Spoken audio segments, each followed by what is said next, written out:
Classic switched at birth drama बहुत ज्यादा देख लेने के बाद इस अमीर परिवार में वापस आते ही सबसे पहला काम मैं यही करता हूं कि उन चारों बहनों की तरफ मुड़कर जो नकली वारिस लियाम को शील्ड कर रही थी साफ साफ कह दूं, अगर तुम्हें मुझे अपना भाई नहीं मानना तो मुझे भी तुम्हें अपनी बहनें मानने का कोई इंटरेस्ट नहीं है। अगर लियाम ही तुम्हारा इकलौता भाई है तो वही रहे, तुम लोग उसे ही रखो, बस मेरे रास्ते से दूर रहना। स्टर्लिंग परिवार की चारों बेटियां एकदम से पीली पड़ जाती हैं। विक्टर और क्लेयर दोनों ही अलार्म्ड और डिस्टर्ब्ड हो जाते हैं। मैं क्लेयर के चेहरे पर आई चोट और दर्द को देखता हूं और हल्की सी सांस छोड़ता हूं। मॉम, इसे ज्यादा मत सोचिए। डैड, मैं अपनी मर्जी से वापस आया हूं और मैं सच में आप दोनों को अपने पेरेंट्स मानता हूं, लेकिन सिर्फ आप दोनों को। मुझे किसी ऐसे इंसान को खुश करने में कोई इंटरेस्ट नहीं है जो खुद मुझे नहीं चाहता। आखिर मैं ग्रिम हेवन का यंग लॉर्ड हूं। लोग मेरे पास आते हैं, मैं उनके पास नहीं जाता।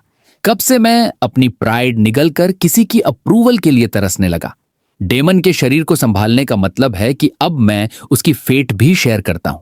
मैं समझ सकता हूं कि विक्टर और क्लेयर सच्चे हैं, इसीलिए मैं भी उन्हें वही रिस्पेक्ट और लव दूंगा जो असली पेरेंट्स को मिलना चाहिए।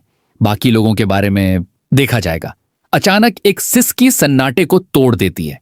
टेबल पर बैठे सभी लोग उस तरफ देखने लगते हैं। लियाम वहीं बैठा है, आंखें लाल, आवाज कांप रही है। Mom, dad, sisters, I am sorry, ये सब मेरी गलती है। डेमन, प्लीज सिस्टर्स को ब्लेम मत करो। वो अपनी बात पूरी भी नहीं कर पाता कि मैं उसे बिना किसी लिहाज के बीच में ही काट देता हूं। बस ये परफॉर्मेंस बंद करो, मेरे पास ये सब देखने का टाइम और पेशेंस नहीं है। तुम आखिर चाहते क्या हो? ठीक है, मैं ही चला जाता हूं, तुम लोग अपनी हैप्पी लिटिल फैमिली के साथ रहो। मैं ये कहते हुए उठने के लिए बढ़ता हूं। लियाम का चेहरा एकदम क्रिम्सन हो जाता है। उसे समझ ही नहीं आता क्या कहे। डेमन, ये क्या कह रहे हो? ये तुम्हारा घर है, तुम ऐसे कैसे जा सकते हो? क्लेयर तुरंत मेरा हाथ पकड़ लेती है, जैसे डर हो कि मैं सच में चला जाऊंगा। ये घर हमेशा तुम्हारा रहेगा, जो तुम्हें कंफर्टेबल लगे वही करो। इस घर में किसी को भी तुम्हारे खिलाफ बोलने का हक नहीं है। वो अपनी बेटियों की तरफ सख्त नजर से देखती है। विक्टर भी उन्हें वैसी ही हार्ड लुक देता है। बिल्कुल सही डेमन, ये घर हमेशा तुम्हारा रहेगा। अगर किसी को तुमसे प्रॉब्लम है तो वो खुद निकल जाए। अब से तुम वही करोगे जो तुम्हें सही लगे। मैं देखता हूं कौन तुम्हारे खिलाफ बोलता है। उनका ये स्टांस मुझे सेटिस्फाई करता है। कम से कम ये दोनों अपनी लॉयल्टी समझते हैं। अगर ये भी अपने असली बेटे की जगह एक अडॉप्टेड बेटे का साथ देते तो मेरा एटीट्यूड इनके लिए काफी कूल हो जाता। लियाम एक साथ एम्बैरेस्ड, हर्ट और मिसरेबल महसूस कर रहा है। वो गायब हो जाना चाहता है, लेकिन उसमें हिम्मत नहीं है। अब वो स्टर्लिंग परिवार का यंग हेयर नहीं रहा। वो बस एक चैरिटी केस बन गया है जो किसी और की छत के नीचे रह रहा है। यह सोच ही उसे और ज्यादा तोड़ देती है। क्लेयर लियाम की तरफ मुड़कर नरमी से कहती है, लियाम, रोना बंद करो। हमने इस बारे में बात की थी ना। डेमन डेमन है और तुम हो। तुम दोनों में कोई कॉन्फ्लिक्ट नहीं है। बस शांत हो जाओ और घर पर ही रहो। लियाम रोते हुए कहता है, मुझे बस बहुत बुरा लग रहा है कि डेमन ने क्या क्या झेला। मैं एक बाइट लेता हूं और रुक जाता हूं। खत्म हुआ? तुम कहते हो तुम्हें बुरा लग रहा है, फिर भी तुमने इस घर को छोड़ने की कोई कोशिश नहीं की। जब तुमने यहां रहने का डिसीजन ले लिया है तो ये वुंडेड एक्ट बंद कर दो। देखने में बहुत अनप्लीजेंट लगता है। और एक बात क्लियर सुन लो, मैं तुम्हारा भाई नहीं हूं। अब से मुझे मेरे नाम से बुलाओ। मैं साफ देख सकता हूं कि लियाम क्या कर रहा है। वो वांटेड विक्टिम बनकर सबकी सिंपैथी लेना चाहता है और सबको अपने साइड में करना चाहता है। इतने लो लेवल टैक्टिक्स मेरे टाइम के लायक भी नहीं है। अगर वो ये परफॉर्मेंस जारी रखना चाहता है तो करता रहे, लेकिन अगर उसने लिमिट क्रॉस की तो फिर जो होगा उसकी जिम्मेदारी उसकी खुद की होगी। विक्टर और क्लेयर की रिस्पेक्ट की वजह से भी मैं नहीं रुकूंगा। लियाम का चेहरा ऐसे जम जाता है जैसे किसी ने सबके सामने थप्पड़ मार दिया हो। कभी पीला, कभी लाल। अंदर से वो गुस्से में जल रहा है, लेकिन सबके सामने कुछ कर भी नहीं सकता। अब अगर वो रोना धोना जारी रखता तो बहुत क्लियर हो जाता कि वो नाटक कर रहा है। एला, जो चारों बहनों में सबसे छोटी और सबसे ज्यादा हॉट हेडेड है, तुरंत लियाम का बचाव करने के लिए मुंह खोलती है, लेकिन सेरेना उसका हाथ पकड़कर उसे रोक लेती है। सेरेना मुझे ध्यान से देखती है। उसकी आंखों में कुछ बदलता है, क्यूरियोसिटी और एक तरह का असेसमेंट। ये छोटा भाई कुछ अलग ही है।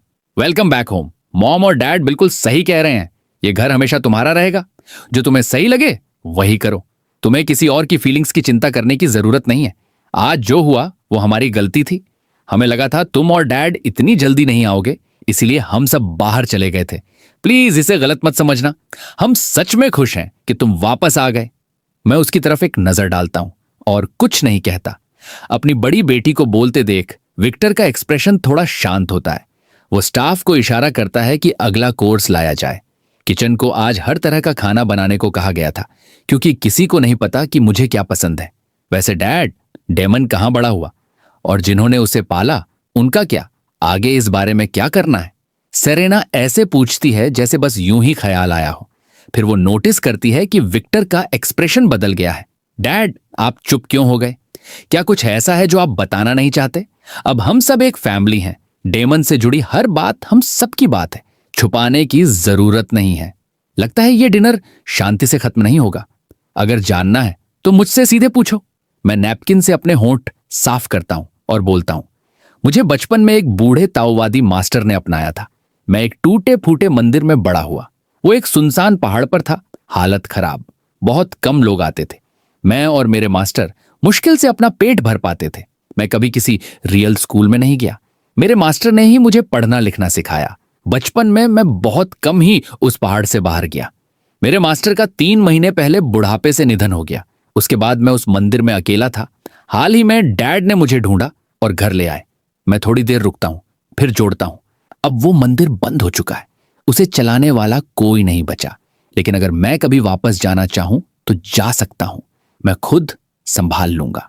मैं अपने पूरे अतीत को कुछ ही लाइनों में बता देता हूं। आवाज शांत, बिना किसी शिकायत, बिना किसी आंसू, बिना किस्मत को दोष दिए। लेकिन क्लेयर और विक्टर ये सब सुनकर टूट जाते हैं। दोनों की आंखों में अपने आप आंसू आ जाते हैं। चारों बहनें हैरान हैं। उनके अंदर इमोशंस का तूफान चल रहा है। उन्हें बिल्कुल अंदाजा नहीं था कि उनका असली भाई ऐसी जिंदगी जी रहा था। उसे तो स्टर्लिंग परिवार का दुलारा वारिस होना चाहिए था, सबका लाडला। एला तक को अपनी हरकत पर पछतावा होता है। उसे एहसास होता है कि उसका एटीट्यूड गलत था। लियाम ये सब देखकर घबरा जाता है। वो सोचता है कि मैं कैलकुलेटिव और मैनिपुलेटिव हूं। उसे लगता है कि मैंने ये सब सिर्फ सिंपैथी पाने के लिए कहा है। उसकी पहली इंस्टिंक्ट फिर से माफी मांगने की होती है। फिर उसे याद आता है कि मैंने उसे कैसे बीच में ही रोक दिया था। वो अपनी बात निगल जाता है। फिर वो एक ऐसा एंगल अपनाता है जिसे वो ज्यादा स्मार्ट समझता है। डेमन, अब जब तुम घर आ गए हो तो अब सब कुछ बेहतर ही होगा। तुम अभी सब चीजों के आदी हो रहे हो। अगर कुछ ऐसा हो जो तुम्हें समझ ना आए या तुम फिगर आउट ना कर पाओ तो कभी भी मेरे पास आ जाना। मैं पूरी कोशिश करूंगा तुम्हारी मदद करने की। और अगर तुम्हें बुरा ना लगे तो मैं तुम्हें शहर घुमाकर भी दिखा सकता हूं, ताकि तुम सब चीजों से परिचित हो जाओ। मैं उसकी बात के आर पार देख लेता हूं और सपाट आवाज में कहता हूं, ठीक है, धन्यवाद। क्लेयर मेरा हाथ कसकर पकड़ लेती है। उसकी आंखों में गहरी ग्लानि भरी हुई है। मॉम, मैं ठीक हूं। मैं और मेरे मास्टर साथ में खुश थे। हालात कठिन थे, हाँ, लेकिन मंदिर शांत था और मेरे मास्टर मुझे बहुत प्यार करते थे। हर चीज को देखते हुए मेरा बचपन खुशहाल था। जो मैंने कहा वो पूरी तरह झूठ भी नहीं है।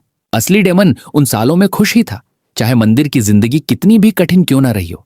उसके मास्टर ने उसे बिना किसी शर्त के प्यार दिया था, और जो थोड़ा बहुत उनके पास था उसमें से भी उसे सबसे अच्छा दिया। मंदिर में लगभग कोई आता जाता नहीं था। उसके आसपास की दुनिया बहुत साधारण और सीधी थी। वो हर दिन बिना किसी बोझ और रोक टोक के जीता था। जब वो बचपन में अकेलापन महसूस करता तो पीछे वाले पहाड़ पर चला जाता और जानवरों के साथ खेलता। अकेले होते हुए भी उसे खुशी मिलती थी। उसे किसी चीज की चिंता नहीं थी। डेमन ने एक बार कहा था कि उसे कभी नहीं लगा कि वो कष्ट झेल रहा है। असली दर्द तब आया जब उसके मास्टर बहुत बीमार हो गए और कुछ भी किया नहीं जा सकता था। उसके मास्टर ही इस दुनिया में उसका एकमात्र परिवार थे, उसकी हर भावना और विश्वास का सहारा। वो पहली बार था जब उसने किसी को हमेशा के लिए खोने का दुख महसूस किया। मास्टर के गुजर जाने के बाद वो मंदिर में अकेला रह गया, किसी से बात करने वाला भी नहीं। हर दिन खामोशी में गुजरता था। विक्टर के उसे ढूंढने से पहले के 2 हफ्तों में डेमन पीछे वाले पहाड़ पर लकड़ी इकट्ठा करने गया था। वहां उसका पैर फिसल गया और वो एक चट्टान से गिर गया। उस सुनसान पहाड़ पर कोई नहीं था। किसी ने उसे गिरते हुए नहीं देखा। वो बिना किसी आवाज के, बिना किसी गवाह के मर गया। उसकी आत्मा ग्रिम हेवन पहुंची ठीक उसी समय जब मैं अपने रोजमर्रा के काम निपटाने के लिए शहर लौटा था। जब मेरी मुलाकात डेमन की आत्मा से हुई तो उसकी किस्मत कुछ अलग ही लगी। उसकी जन्म कुंडली और चेहरे मोहरे के हिसाब से उसे बहुत ही धनवान और आरामदायक जिंदगी जीनी थी। एक ऐसी किस्मत जिसमें हर तरह की खुशहाली और लंबी उम्र शामिल होती है, जो इस दुनिया में बहुत दुर्लभ होती है। ऐसी किस्मत आमतौर पर कई जन्मों के अच्छे कर्मों का फल होती है, लेकिन वो ग्रिम हेवन में था। इसका मतलब सिर्फ एक ही हो सकता था।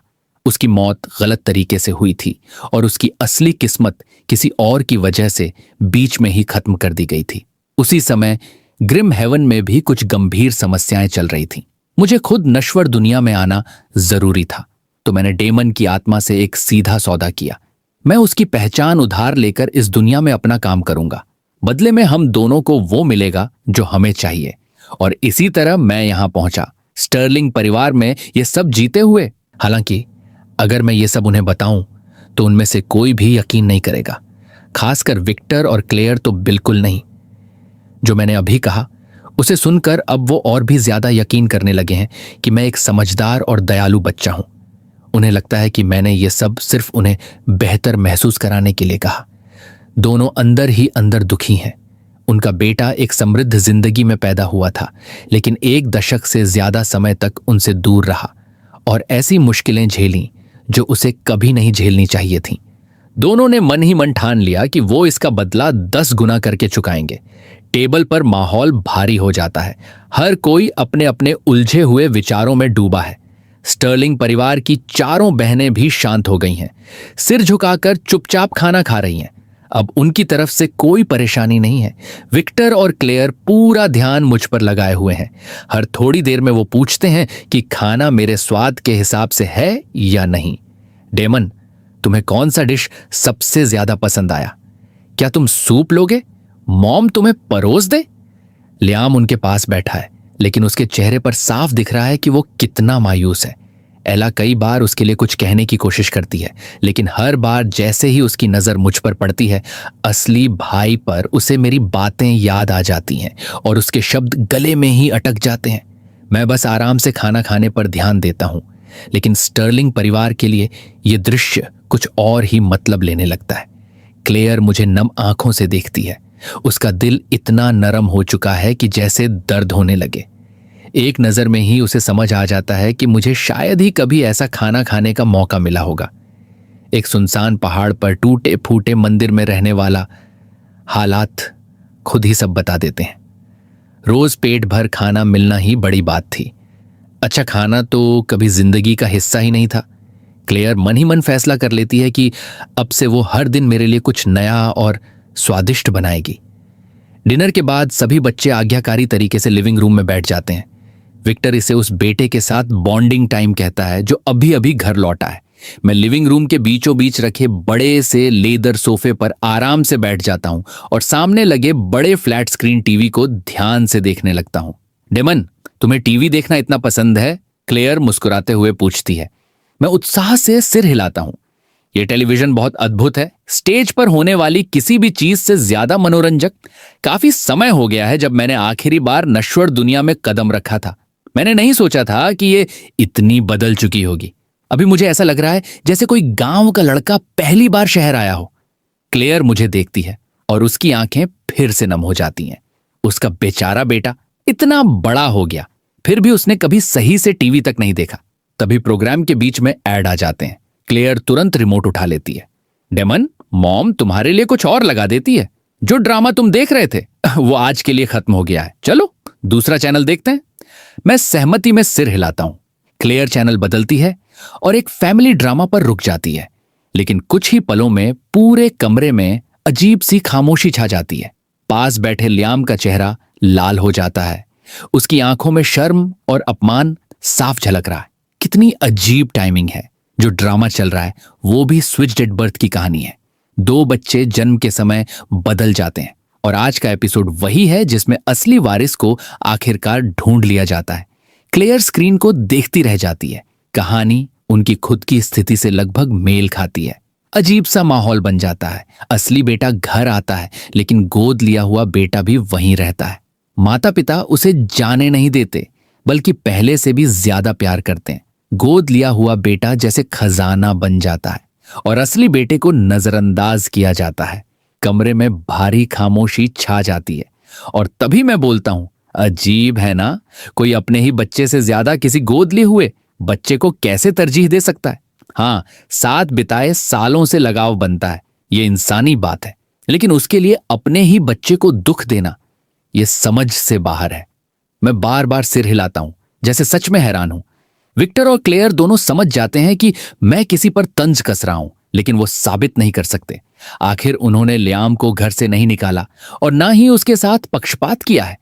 वो सच में उसे जाने नहीं दे सकते। सालों का रिश्ता एक दिन में खत्म नहीं होता, लेकिन वो जानते हैं कि सीमा कहां है। लियाम के लिए उनका लगाव कभी भी मेरे नुकसान की कीमत पर नहीं होगा। इसीलिए वो खुद को समझाते हैं कि मैं बस शो पर कमेंट कर रहा हूं, और अगर ये तंज है भी तो वो बहनों के लिए है, उनके लिए नहीं। वो अपने अंदर उठ रही बेचैनी को दबा देते हैं। उन्होंने पहले सोचा था कि लियाम को अलग रहने भेज दें, उसके लिए घर खरीद दें, खर्चा दें, पढ़ाई कराएं, लेकिन बेटियों ने इसका विरोध किया और विक्टर और क्लेयर खुद भी नरम दिल थे। इसीलिए लियाम यहीं रह गया। ये सोचकर विक्टर अपनी बेटियों की तरफ सख्त नजर डालता है। लियाम अब और सहन नहीं कर पाता। वो अपना चेहरा ढकता है, सिसकी दबाता है और ऊपर भाग जाता है। मैं उसे जाते हुए देखता हूं, चेहरे पर कोई भाव नहीं। अब इसे क्या हो गया? एला चुप है। क्लेयर जबरदस्ती मुस्कुराती है। कुछ नहीं, उसे बस थोड़ा समय चाहिए। मैं हल्का सा भौहें सिकोड़ता हूं। तो क्या अब वो रोज रोएगा? ये तो थकाने वाला होगा। क्लेयर कुछ कह नहीं पाती। एला आखिर फट पड़ती है। क्या तुमने जानबूझकर ऐसा किया? मैं मासूम बनकर पूछता हूं। क्या किया? एला गुस्से से कहती है, तुम जानबूझकर लियाम को चोट पहुंचा रहे थे, है ना? मॉम और डैड ने पहले ही कहा है कि वो तुम्हारी भरपाई करेंगे। तुम्हें और क्या चाहिए? क्या लियाम के जाने से ही तुम खुश होगे? अब सब साफ हो जाता है। मैं रिमोट रखकर खड़ा हो जाता हूं और ठंडी नजर से एला को देखता हूं। तो तुम्हारा क्या तुम्हें भी मेरे जाने से खुशी होगी? लगता है मैं अपने ही घर में कुछ बोल भी नहीं सकता, बिना एक नकली वारिस की भावनाओं की चिंता किए। मैं मुड़कर चला जाता हूं। कमरा एकदम शांत हो जाता है। विक्टर गुस्से में बोलता है, अगर मैंने तुम सबको फिर से डेमन के साथ ऐसा व्यवहार करते देखा तो मैं तुम्हें घर से निकाल दूंगा। उसका चेहरा बेहद सख्त हो जाता है। डेमन तुम्हारा भाई है, तुम्हारा खून। इस पूरे मामले में वो सबसे बड़ा पीड़ित है। तुम लोग लियाम की चिंता करते हो, लेकिन क्या कभी सोचा है कि तुम्हारे अपने भाई ने कितना सहा है? हम लियाम का ध्यान रखेंगे, लेकिन उसे कभी डेमन से ऊपर नहीं रखेंगे। वो एला की तरफ देखता है। मैं समझता हूं तुम दोनों करीब हो, लेकिन डेमन ने कुछ गलत नहीं किया। जो भी उसे फिर से चोट पहुंचाएगा उसे मुझसे जवाब देना होगा। एला चुप हो जाती है। सेरेना आगे बढ़कर समझाती है कि आज क्या हुआ था। हमें लगा आप जल्दी नहीं आएंगे, इसलिए हम लियाम की प्रतियोगिता देखने गए थे। लिली और ग्रेस भी सहमति में सिर हिलाती हैं। विक्टर और क्लेयर ऊपर चले जाते हैं। चारों बहनें नीचे खड़ी रह जाती हैं। क्या तुम्हें नहीं लगता हमारा भाई थोड़ा अलग है? सेरेना सोचकर कहती है, वो हार नहीं मानता और उसकी बातें बहुत तीखी हैं, लेकिन वो जानबूझकर ऐसा नहीं करता। वो बस जो सोचता है वही बोल देता है। फिर वो लियाम के बारे में सोचती है। लियाम बहुत संवेदनशील है। अगर वो ऐसे ही रहा तो खुद को ही नुकसान पहुंचाएगा। वो एला से कहती है, तुम उसके सबसे करीब हो, उससे बात करो। डेमन वापस आ गया है और मॉम डैड उसका ख्याल रखेंगे। ये स्वाभाविक है। इसका मतलब ये नहीं कि वो लियाम से प्यार करना बंद कर देंगे। एला सिर हिलाती है। और एक बात, सेरेना कहती है, अब से डेमन के साथ अच्छा व्यवहार करना। वो चली जाती है। लिली और ग्रेस भी उसके पीछे चली जाती हैं। एला गुस्से में बड़बड़ाती है, सब मेरी ही गलती कैसे हो गई? मुझे नीचे क्या हो रहा है उससे कोई फर्क नहीं पड़ता। मैं अपने कमरे में जाता हूं और दरवाजा बंद कर लेता हूं। कमरा विक्टर और क्लेयर ने बहुत सोच समझकर तैयार किया था। सब कुछ, डिजाइन, फर्निशिंग, एक जवान लड़के के टेस्ट के हिसाब से बिल्कुल परफेक्ट है। शुक्र है कहीं भी पिंक कलर नहीं है। अगर कमरा पिंक होता तो मैं पूरी रात सो नहीं पाता। जैसे ही मैं अंदर कदम रखता हूं, मुझे हवा में कुछ अजीब सा महसूस होता है। मैं एक हाथ उठाता हूं और कमरे के चारों तरफ एक वार्निंग सील लगा देता हूं। किसी को कुछ भी असामान्य महसूस होने की जरूरत नहीं है। तभी अचानक, जैसे खाली हवा से, काले कपड़े और मास्क पहने एक आदमी कमरे में प्रकट होता है। वो मेरी तरफ बढ़ता है और एक घुटने पर बैठ जाता है। योर हाइनेस, मैं उसे देखता हूं, भौहें सिकोड़ते हुए। तुम यहां क्या कर रहे हो? जैसे ही मैं ये पूछता हूं, मेरे अंदर एक बुरा सा एहसास उठता है। सॉवरेन ने मुझे एक मैसेज देने के लिए भेजा है। वो ग्रिम हेवन लौट आई हैं। क्या वो 6th हॉल में नहीं थी? कितना समय हो गया था जब वो आखिरी बार ग्रिम हेवन आई थी। मैं अभी अभी इस नश्वर दुनिया में आया ही हूं और वो भी वापस आ गई। मैंने सोचा था कि सिस्टर अलार अभी भी बाहर ही होंगी जब मैं यहां आया, लेकिन किस्मत को कुछ और ही मंजूर था। मैं अभी ठीक से निकला भी नहीं था कि वो वापस लौट आई। उनकी दी हुई चेतावनियां के मेरे दिमाग में घूमने लगती हैं और मेरी आंखों में हल्की सी ग्लानि झलकती है। उन्होंने मुझे कई बार कहा था, बिना अनुमति के नश्वर दुनिया में मत जाना और शहर से जुड़ा कोई भी मामला पहले उनसे डिस्कस करना। लेकिन मेरी मुलाकात डेमन की आत्मा से हो गई और टाइमिंग मुझे परफेक्ट लगी। इसीलिए मैंने सोचा कि जब तक वो बाहर हैं तब तक सब कुछ सुलझा दूं। अलार के स्वभाव को जानते हुए ये लगभग तय है कि मुझे अच्छी खासी डांट पड़ेगी। Your highness, sovereign grim haven लौट आई हैं। जब उन्हें पता चला कि आप बिना अनुमति के नश्वर दुनिया में आ गए हैं तो वो बहुत गुस्सा हुई और उन्होंने मुझे यहां मैसेज देने भेजा। वो खड़ा होता है और मैसेज देने का इशारा करता है। हवा में हल्की सी रोशनी चमकती है और एक लिफाफा कहीं से प्रकट होता है। फिर वो लिफाफा धीरे धीरे गायब हो जाता है और हवा में एक लाइन चमकती हुई नजर आती है जो थोड़ी देर बाद गायब हो जाती है। वो पल बहुत छोटा था, लेकिन मैंने हर शब्द पढ़ लिया। उसमें लिखा था, मैं जल्द ही पहुंचूंगी। ये तो समस्या हो गई। अलार खुद नश्वर दुनिया में आ रही है। ये अच्छा नहीं है। मास्क पहने दूत की आवाज बिल्कुल सपाट रहती है। योर हाइनेस, कोई भी सॉवरेन के फैसले को बदल नहीं सकता। यानी साफ है, सपने देखना बंद करो और तैयारी शुरू करो। मैं चुप हो जाता हूं। वो आदमी उतनी ही तेजी से गायब हो जाता है जितनी तेजी से आया था। मैं ऐसे ढीला पड़ जाता हूं जैसे किसी गुब्बारे से हवा निकल गई हो। अगर वो आ रही है तो कैसे आएंगी? अगर वो सॉवरेन के रूप में आएंगी तो ज्यादा देर तक नहीं रुक पाएंगी। ये सोचकर मेरे अंदर थोड़ी सी उम्मीद जागती है। और जहां तक बाद में मुझसे हिसाब लेने की बात है, मैंने ये सब ग्रिम हेवन के लिए ही किया है। शायद वो इस बात को ध्यान में रखेंगी और मुझ पर थोड़ा नरम रहेंगी। अगली सुबह जब स्टर्लिंग परिवार नीचे आता है तो वो मुझे लिविंग रूम में टीवी देखते हुए पाते हैं। सबके सब एकदम रुक जाते हैं और घड़ी की तरफ देखते हैं। कमरे में सन्नाटा छा जाता है। अभी सुबह के सिर्फ 6 बजे हैं। पीछे की आहट मुझे होश में लाती है। मैं मुड़कर उन्हें देखता हूं। गुड मॉर्निंग, मैं कैजुअली कहता हूं। फिर तुरंत वापस टीवी की तरफ देखता हूं, जैसे 1 सेकंड भी मिस करना मुझे मंजूर नहीं। क्लेयर खुद को संभालती है और मेरे पास आकर बैठ जाती है। वो स्क्रीन की तरफ देखती है। Morning news. डेमन, तुम्हें सच में टीवी देखना बहुत पसंद है। कैसा रहेगा अगर मॉम तुम्हारे कमरे में भी एक टीवी लगवा दे? क्लेयर बस मुझे हर वो चीज देना चाहती है जो मैं चाहूं। मेरी आंखें तुरंत चमक उठती हैं। मैं हां कहने ही वाला होता हूं कि तभी सीढ़ियों से उतरती हुई सेरेना बोल पड़ती है, मॉम, यह अच्छा आइडिया नहीं है। अगर डेमन के कमरे में टीवी हुआ तो वो पूरी रात उसे देखेगा। वो अभी भी ग्रो कर रहा है। क्लेयर तुरंत समझ जाती है। तुम सही कह रही हो। जिस तरह डेमन टीवी में खो जाता है वो पूरी रात जागेगा। ये नहीं हो सकता। वो तुरंत अपना फैसला बदल देती है। डेमन, मॉम ने सही से सोचा नहीं था। ये सही नहीं होगा। तुम्हारी नींद खराब हो जाएगी। तुम यहीं लिविंग रूम में टीवी देखो। मॉम तुम्हारे साथ बैठेगी और हम साथ में देखेंगे। मेरा पूरी रात टीवी देखने का सपना टूट जाता है। मैं सेरेना की तरफ नाराज नजर से देखता हूं। उसे मैं पसंद नहीं हूं। मुझे टीवी तक नहीं लेने दे रही। अलार अब ज्यादा अच्छी लगने लगी है इसके मुकाबले। क्लेयर मेरी उदासी नोटिस करती है और उसे ये थोड़ा मजेदार, थोड़ा दुखद लगता है। आजकल के बच्चे फोन में लगे रहते हैं। टीवी तो उनके लिए कुछ खास नहीं है, लेकिन उसका बेटा टीवी को लेकर इतना एक्साइटेड है। वो मुझे समझाती है, कमरे में टीवी होना ठीक नहीं है। तुम्हारी नींद खराब होगी और तुम्हें हमेशा कमरे में बंद भी नहीं रहना चाहिए। अगर देखना है तो यहीं देखो और यहां कोई तुमसे रिमोट के लिए लड़ने वाला नहीं है। मैं सोचता हूं टीवी देखना ही मायने रखता है। मैं सिर हिलाता हूं, फिर एक बात साफ करता हूं, लेकिन कोई भी मुझसे रिमोट के लिए नहीं लड़ेगा। क्लेयर हंस पड़ती है। हाँ, टीवी सिर्फ तुम्हारा है। जो भी चैनल बदलेगा मैं खुद उसे संभाल लूंगी। वो बेटियों की तरफ घूरती है। सेरेना हल्का सा मुस्कुराती है। उसे टीवी देखे हुए काफी समय हो गया है। मैं क्यों लड़ूंगी? एला भड़क जाती है। आप मुझे क्यों देख रही हैं? क्या मैं इतनी बच्ची हूं? उसकी बात माहौल और अजीब बना देती है। मैं आराम से आखिरी वार करता हूं। लड़ना चाहोगी भी तो जीतना भी आना चाहिए। क्लेयर तुरंत एला पर सख्त हो जाती है। तुम डेमन से रिमोट के लिए नहीं लड़ोगी। अगर मैंने ऐसा कुछ सुना तो तुम्हारा पूरा अलाउंस बंद करवा दूंगी। एला गुस्से से फूल जाती है और मुझे घूरती है। मैं उसकी तरफ देखता तक नहीं। वो इतनी चिढ़ जाती है कि उसका खाने का मन ही नहीं करता। तभी विक्टर एक नई बात उठाता है। उसकी उम्र के बच्चे अभी स्कूल के आखिरी साल में होते हैं। लियाम अगले साल एग्जाम देगा, डेमन को भी देना चाहिए, लेकिन उसने कभी स्कूल नहीं किया, तो उसे कहां से शुरू कराएं? ये एक समस्या है। वो मुझसे सीधे पूछता है और मैं तुरंत मान जाता हूं। लियाम सोचता है और कहता है, डैड, डेमन को मेरी क्लास में डाल दीजिए, मैं उसकी मदद कर दूंगा। मैं उसे नजरअंदाज कर देता हूं।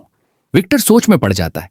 सेरेना कहती है, अगर वो नहीं संभाल पाया तो हम ट्यूटर रख लेंगे, अभी अगले सेमेस्टर से शुरू करवा देते हैं। क्लेयर खुश हो जाती है। हाँ, यही सही है।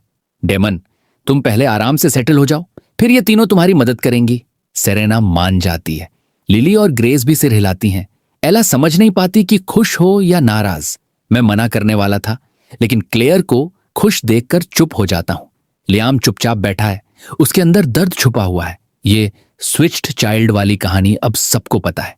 विक्टर और क्लेयर ने इसे छुपाने की कभी कोशिश नहीं की, बल्कि वो प्लान कर चुके हैं कि एक बड़ी पार्टी में सबके सामने मेरी असली पहचान वापस देंगे, ताकि मुझे कभी किसी के सामने शर्मिंदगी या शक का सामना न करना पड़े। मुझे ऐसे इवेंट्स पसंद नहीं है, लेकिन मैं समझता हूं कि यह जरूरी है, वरना लोग बेवजह बातें बनाते रहेंगे। वो सोचेंगे कि असली वारिस का यहां स्वागत नहीं है, या उससे भी बुरा कि मैं एक नकली वारिस के नीचे दब गया हूं। जैसे ही मैं थोड़ा सा भी सेटल होता हूं, क्लेयर मुझे तुरंत शॉपिंग मॉल ले जाने के लिए तैयार हो जाती है, एक पूरी शॉपिंग स्प्री के लिए। सेरेना और विक्टर को छोड़कर, जिनके पास काम है, बाकी सबको साथ चलना पड़ता है। इसका मतलब है कि लियाम अकेला घर पर रह जाता है। एला आगे की सीट पर बैठी है, गुस्से से फूली हुई, हर कुछ सेकंड में रियर व्यू मिरर से मुझे घूर रही है। मैं तो उसकी तरफ देखता भी नहीं। मैं आंखें बंद करके भी समझ सकता हूं कि वो क्यों भड़क रही है।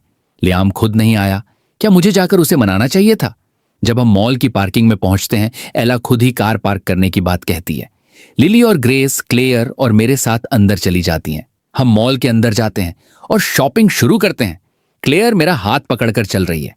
हम ज्यादा दूर नहीं जाते कि मैं अचानक रुक जाता हूं और सिर हल्का सा झुकाकर ध्यान से सुनने लगता हूं। मॉम, आपने सुना? मुझे अभी कुछ आवाज आई, जैसे कोई भारी चीज बहुत ऊंचाई से गिरकर जमीन पर जोर से लगी हो। और वो कोई सामान्य चीज नहीं थी, उसकी आवाज अलग थी। क्लेयर भी सुनने की कोशिश करती है। मुझे कुछ नहीं सुनाई दे रहा। ये इतना बड़ा मॉल है, हर तरफ शोर है। जो तुमने सुना होगा वो भीड़ का ही शोर होगा। वो अभी बोल ही रही होती है कि लिली आगे कुछ नोटिस करती है। हल्की हल्की चीखें उनकी तरफ आ रही होती हैं।